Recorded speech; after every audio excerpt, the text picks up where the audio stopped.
I think it's genius, Nick, that you brought in the fact that you're sitting on the floor. So let's start with that.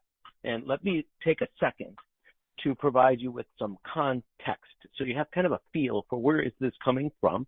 And I think it's going to help you better assimilate the content. And that is, I've had the opportunity to study this philosophy and practice this art. I started in 1978, and then I really kind of, let's say, made a commitment to become like an apprentice in 82, and then made this my main life as far as studying what they call the Donghan Taoist philosophy. And it's a warrior, scholar, sage practice. So, of course, building the body, sharpening the sword, which is the mind and body, understanding energetic anatomy and physiology, which is basically understanding qi and oriental medicine. And then the sage is understanding the nature of reality. And so this has been my path, and I have an opportunity to train so many people. Currently I'm working with some of the top people as far as, having outward success. And one of the things I've noticed is, they will fly in their helicopter and spend their $2,000 a night to stay at the resort to learn this stuff, which is impressive. But, the first thing I do is I watch them get out of the helicopter. I just sit in the back, I watch, and the speed in which they get out of that helicopter, the youthfulness and the vitality. Can they walk? Can they sleep? Can they evacuate their bowels? In a lot of cases, not so much. So they really worked hard. These are very, very top tier human beings, but they kind of left one small piece out of their portfolio, and that would be them. And so everybody, in this community, once I had a chance to meet Nick and get a feel for his group, highly motivated, very intelligent people, and he's very committed to providing, his group, his clan with the full package. So it's like, okay, well, why don't we just fold in the concept of, hey, make sure you include you in your portfolio. And there's a lot of things that we're going to learn so that we can extend the quality of our life. So we're going to have wealth, which is an imperative to reach a certain level of success, but it is not success. It's the gear needed. You can have all kinds of enthusiasm and philosophic beliefs and physical health, but if you can't pay your bills, you're still in trouble. So we live in a world of form. So we do have a responsibility, to sustain ourselves and have the necessary resources to provide shelter and all of the, the needs and wants in life. So we don't have this never-ending desire. Excellent. But once we get past that, we have to make sure we can enjoy it, extending quality of life. And that's really what we're going to work on. And I always tell my clients, spend a minimum of a half hour a day on the floor. Ask yourself, can I do this on the floor?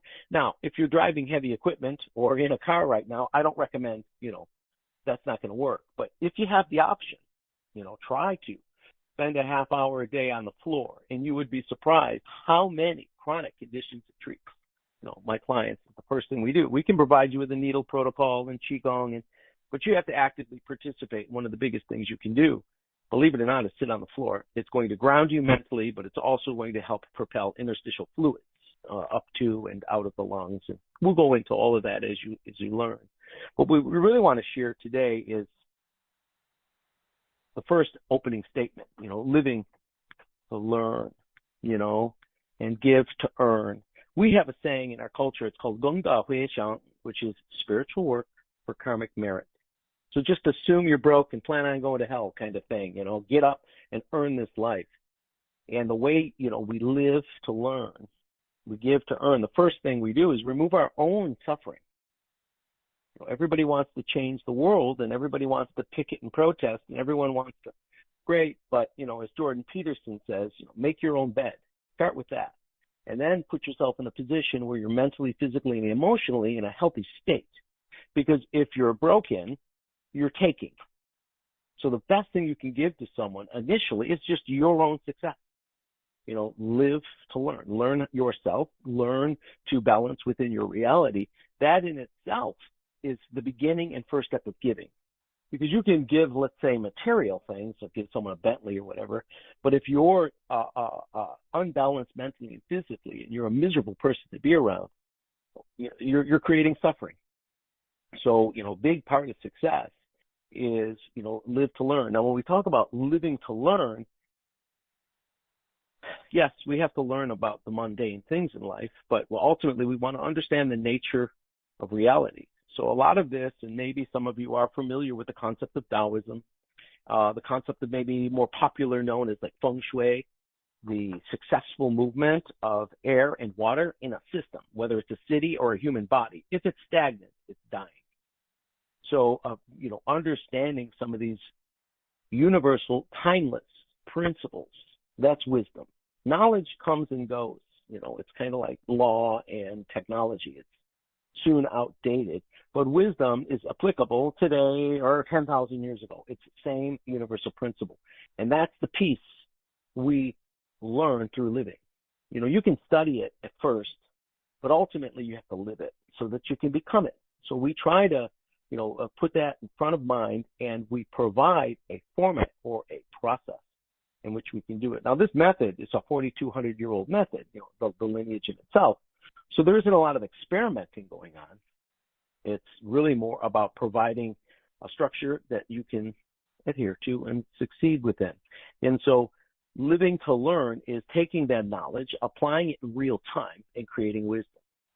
Maybe some of us know about the concept of chakras. We've heard of that. We call them energy centers, and there's like a fourth chakra and a fifth chakra and a sixth chakra, or a heart chakra, throat chakra, and third eye. Well, that fifth chakra is, yes, power and knowledge and the ability to filter, and take in. And the fourth chakra is time. If we can take information and time and apply it, now we're living and we're learning. We didn't just study it. We studied it. We got a BA in business, but then we went actually opened a business and succeeded. That becomes wisdom. So this is going beyond what we know, and it's ultimately what we become. And that's how we learn. And then the earning part is, yes, make yourself better. And then first, we're going to be one of two things, an example or a warning. So the first is just your presence, your clarity is positive, doesn't take from the room. And then the next, you start to physically, if, the situation's right, beyond example, but through actual instruction, you can earn by sharing. First by example, and then maybe even, sharing what you understand or applying what you understand to a real life situation that will bring it back into harmony.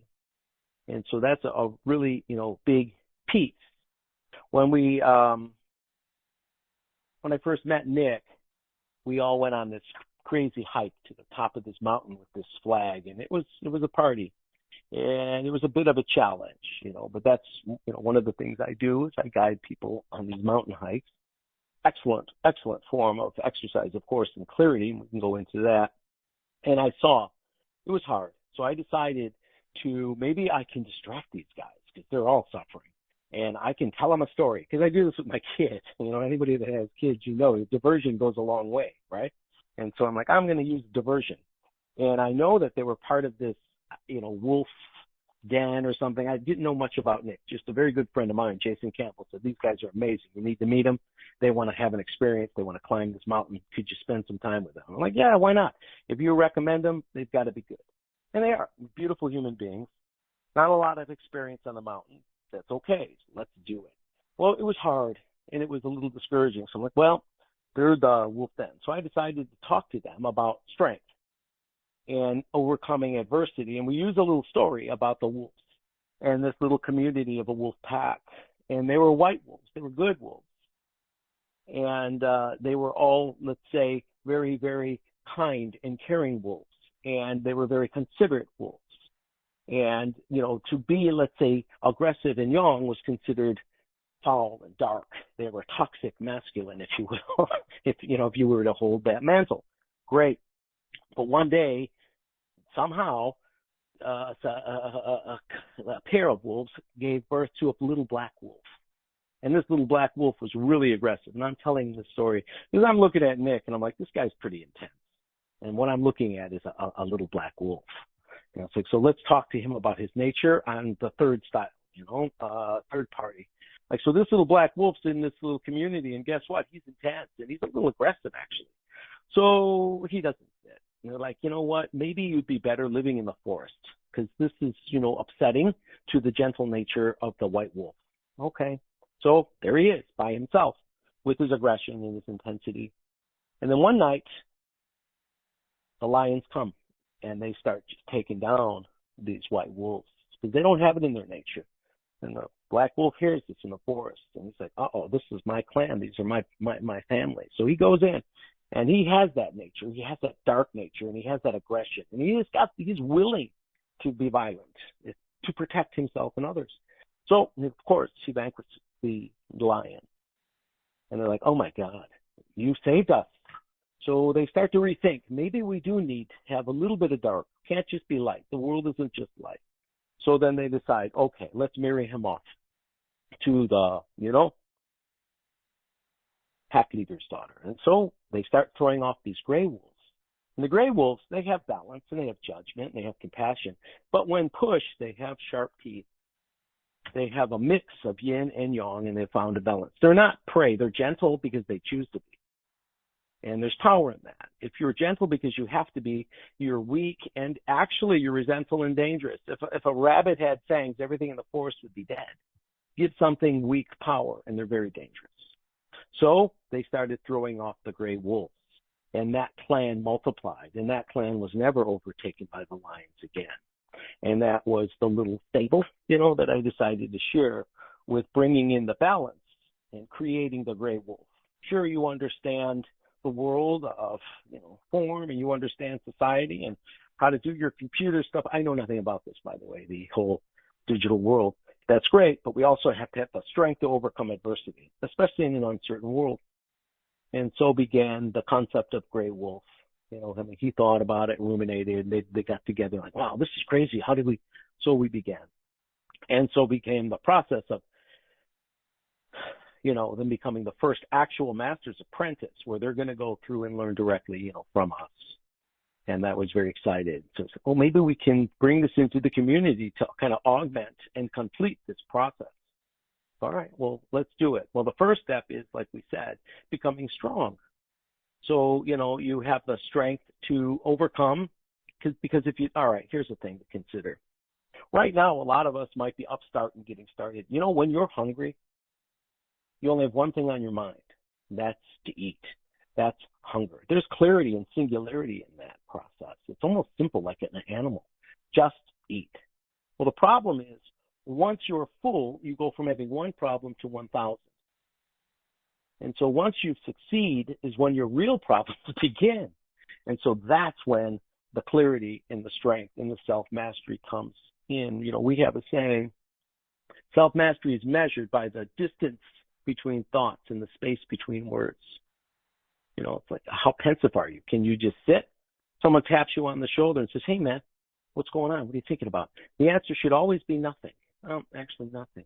We think during stomach spleen time, high tide of analytical mind, 7 a.m. to 11.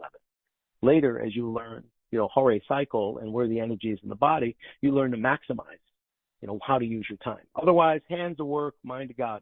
We're not human doings. We're human beings, that whole saying. So that's a big key. So it's like when we succeed, we want to succeed on the highest level. So we become an example. We remove our own suffering. We learn, and then we earn by providing that, just an example is the biggest thing. My grandmasters were it. They weren't teachers. They were it. They were what they are. And so it's like, wow, embody the practice. And so, of course, within our system, I've had the opportunity to train literally thousands of individuals all the way up through master, and it's a bit of a process. So when we talk about that, concept, then we're looking at guard. Because I listen to his conversations, I'm like, this guy's got some really heavy, almost intuitive and organic metaphysics. Like he's dancing around the Tao. He's just lacking. It's like a musician who hasn't been trained. It's like, wow, this guy's got, perfect pitch, and it's really amazing. He can put together some amazing melodies, and wow, he did the monkey work. Look at those scales burn. But really not formally trained. All they need is just a little formal training. Well, I see a lot of that. Like, well, wow, really what you need is just a little bump, just that data. And that's kind of what started the genesis of this whole thing. It's like, wow, let's talk about guard. What do you mean? Well, guard. We talk about guarding yourself, guarding your own nature. And to guard yourself means to know yourself. Because it's referred to as turning the light around. Once you can, you know, the yogis say it all the time, namaste, right? I'm sure some of you do yoga, the light in me sees the light in you kind of thing. Well, yeah, turning the light around. Once you can turn the light around, you remove darkness. The darkest spot in the room is right there under your ass. In other words, the darkest spot is in you. And so once you develop the strength, the focus, the know-how to look at yourself without resistance, judgment, or attachment, you know, but to look at yourself in sobriety and to shed the light on yourself, your behaviors, and your reality, you can slowly burn that away. And you begin to guard yourself from yourself. It sounds weird because you're your biggest enemy. But once you can defend yourself against you, then ultimately, you know, others are by no means an adversary. So when we start talking about guarding, we're starting to talk about guard really from ignorance, and ignorance is darkness. So turning the light around of consciousness is a really big part. It's one of these keys, which we're going to, you know, discuss in a second. So having a chance to kind of see, you know, how this whole process, you know, ties together and how there's an actual formula.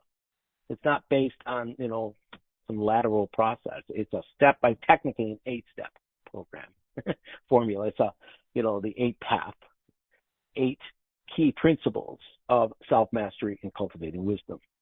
So we're like, you know what, maybe the easiest thing then is to provide, you know, Nick and now the clan with the master key of wisdom. And so, you know, it's, which is amazing. It's available on Amazon. Now, when I was taught all of this stuff and everything in this book, I was literally taught verbatim by the individual in the book in a very organic way by literally living with them. And at the time, we weren't even allowed to take notes, let alone have a book, because the concept was if you got to write it down, it is not you. I remember one night we were training and we would do these long intensives, and it's got to be 2, 3 in the morning up in Vermont. I remember this. We're in a ski lodge in Vermont, and we haven't eaten, we haven't slept, and we're going through these principles, and we're really drilling down on some of these key pieces of the universal Tao. And I was a kid. I was like in my 20s at that time. I was tired and completely blown out. And my grandmaster looks at me and says, you look hungry. You look tired. I said, yes, grandmaster. I'm very hungry, very tired. You're hungry. He said, yeah. And then we continue going on. And now he's talking. Now I'm starting to take notes. And he looks at me and he says, why are you taking notes? I'm like, well, I want to make sure I have this. I said, oh, you said you were hungry, right? I said, absolutely. So he looks around. He grabs a box of Triscuits. He throws it at me. Quickly, actually, in the corner of it, of course, hits me right in the chest. And it's like, oh, yeah, I'm ready to eat. He said, oh, no. Go ahead and read the ingredients. I'm like, well, what do you mean, Grandmaster? Just read the ingredients. Read them out loud. Everyone's hungry. So I'm like, wheat, salt. I'm reading the ingredients. He started, put that down. And that was it. That was his point. His point was you can't write this down and have it. You can't read it and have it. You have to eat it. You have to digest it. You have to become it. You're not going to study it. You're going to live it. Are you clear? And I'm like, okay, I get that. So that was like the style and the method that we were taught. It wasn't sitting under fluorescent lights at a workshop. It was literally sitting on the floor at the foot of the Grand Master and humbly learning, wearing a silly robe. That was the process. And however, at the time, I thought it was really crappy because it was really difficult and I hated it. But of course, in retrospect, it was quite authentic, you know, and so this process was not only notes, but it's a book. You know, imagine my surprise. Well, of course, my grandmaster knew. You know, you'll learn the stages of life, the 5 elemental stages of life learning.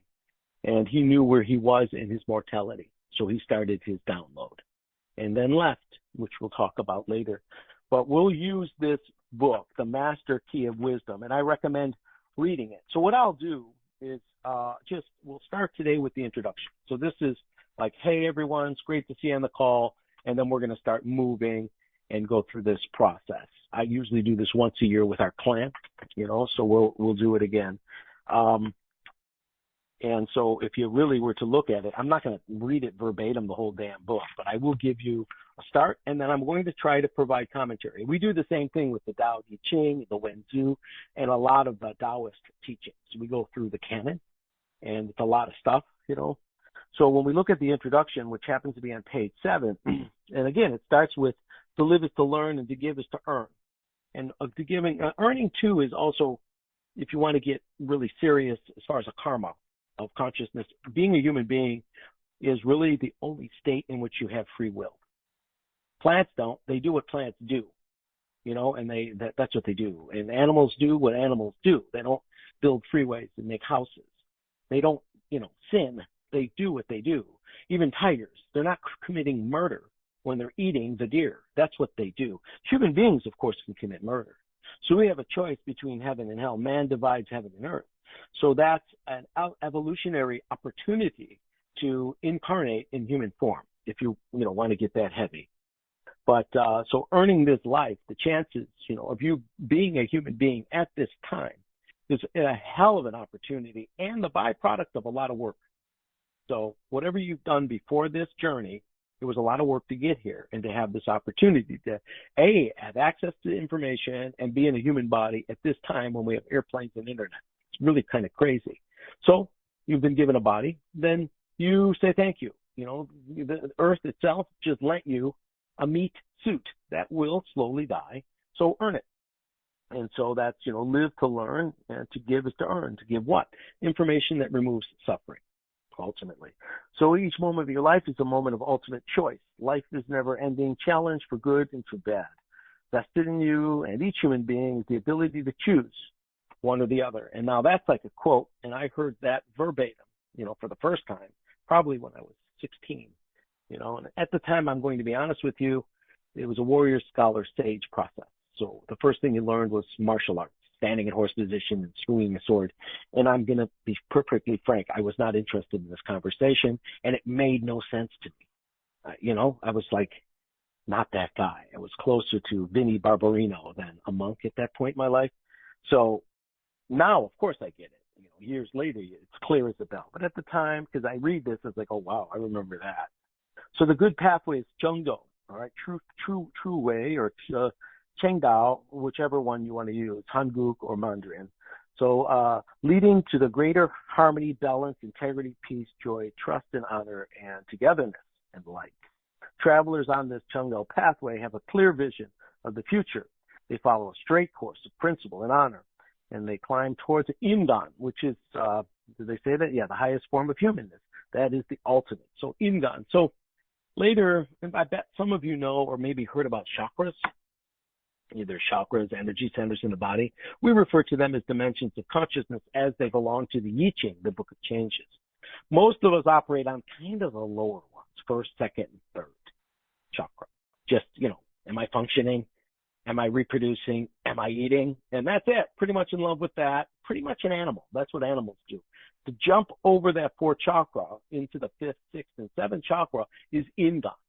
So just my grandmaster used to say all the time, there's human beings, just because you're in a human being body doesn't necessarily mean you're a human. You can be an animal and a human being.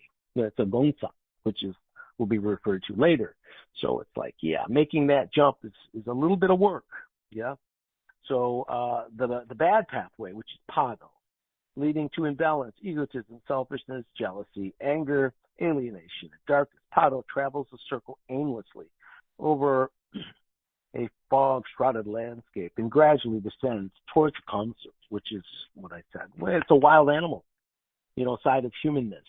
So that makes humans behave like beasts. Kamsu relinquishes principle in favor of Gansa, which is, again, endless flux of superficial change. And that's kind of, what do we call that? Materialism, and just constantly moving. What is it? Swipe right, and just go through, go through. It's like a wind blowing through a tree.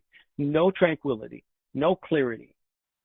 There's no calm. It's just ever movement, just movement of mind. And it's the opposite. Where there's tranquility, there's clarity. Where there's clarity, there's a constant. The constant is I am. And so, having a process where you can just turn that off is key. And that's basically what self-mastery is about. So since civilization, the law of nature has existed. And for many centuries, masters have taught others and passed down a system of moral principles known as Mudo, the master key of wisdom that unlocks the gateway of extraordinary internal and external strength and the highest level of spirituality. Mudo is the roadmap for accomplishing the 8 vitality, important life goals, which are 1, learning to know your true self, which is the dragonfly on the water, the pure reflection without turbidity. Very hard for people to see themselves. If you tell someone the true words are seldom kind, and kind words are seldom true. If you really level with yourself or others, it's usually painful. It takes a lot of discipline. That's why even in yoga, they have asana and we have horse stance, all these positions to build up your nervous system to cope with things you don't really like, having the strength to see yourself, making correct daily choices. This is a big one. And that's what we call the Mudo compass of true, right, and correct. If you just went through this whole process and only learned that, it would change the quality of your life and your family's life. It's a big, big key. Overcoming the doce, which is basically being drunk on your own ideas. Basically, really just only seeing your point of view. It's like I wear a red hat, you wear a blue hat, right? That's what we're living now. Total doce. It's like anyone with a red hat's an imbecile. Oh no, anyone with a blue hat's insane. That's crazy. And so overcoming that and being able to have the wisdom to see both sides is a big piece of self-mastery. Cultivating the good seeds and leaving behind your legacy for your family, because your family isn't going to really give a crap how much cash you leave them, especially if you're twisted and abusive. Now they're just some, trust baby that has a bunch of cash and a million issues, and they spend most of it on therapy and addiction recovery. So cash is a piece, but by no means all of it. I would rather, live in a box with a man of wisdom than a mansion from a man from hell. So that's really important. I'm sure some of you have already lived that. Attaining honor, meaning, it's the mountain. You are what you are. Things change, situations change, but at the end of the day, that's like, Jason Campbell.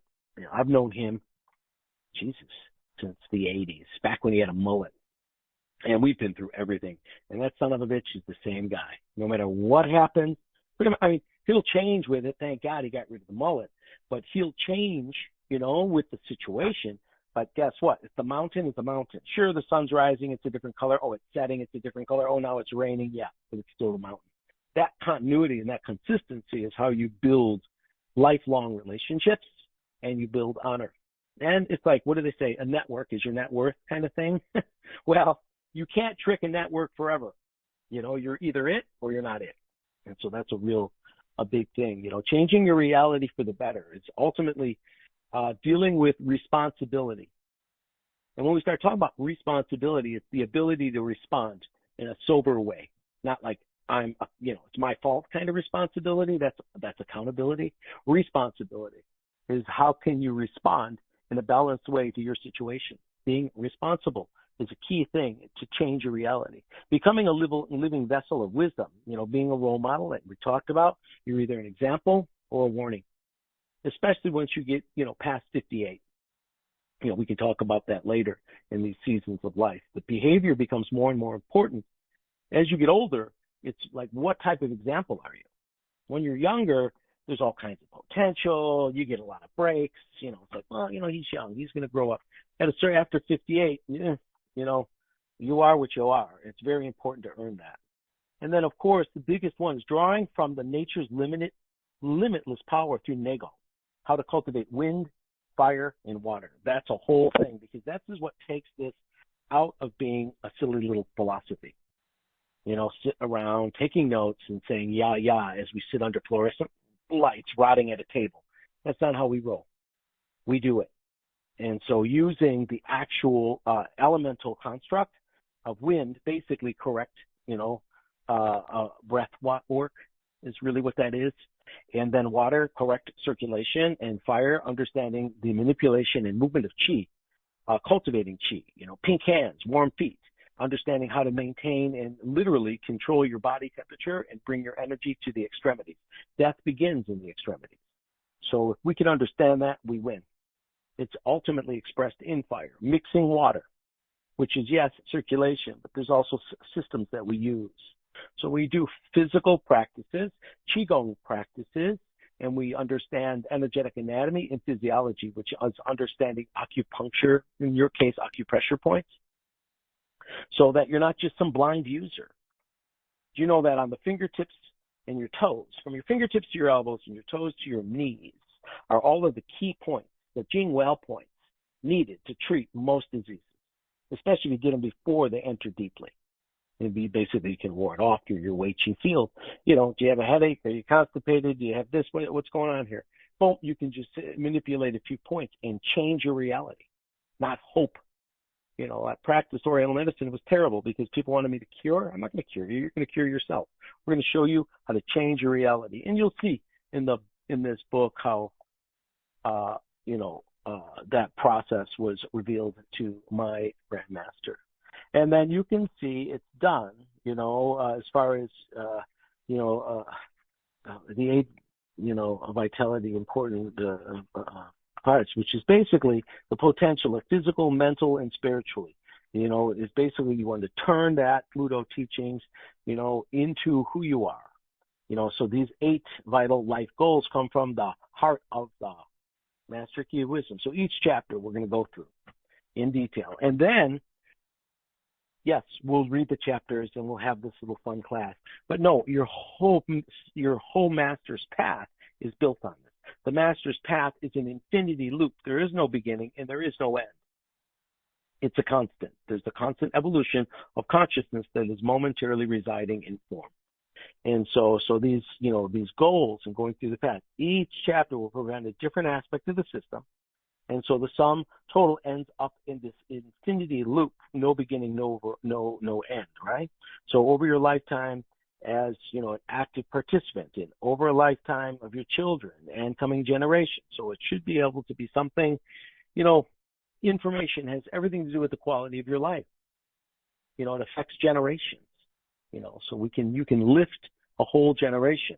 I have an 8-year-old that can explain to you these principles. And he's just, that's to him. I didn't sit him down and say, all right, son, let's look at these 8 keys. No, I mean, he knows them and he can say them, but it's not like I didn't give him the book, he has the book, but that's the point. It's an infinity loop, no beginning, no end. And the symbols represent the process. So it's a very powerful system. And yes, we will each week. So then we will begin, the actual first part will be, the chapter 1, and that will start, knowing yourself, the concept of knowing yourself, and that'll be, next call, next class. So that gives you a pretty good overview. Now we have a few minutes.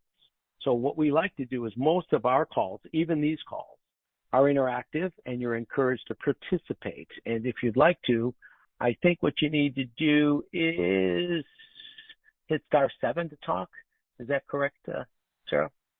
*2. *2, yeah, and it'll pop up your little hand. That's right.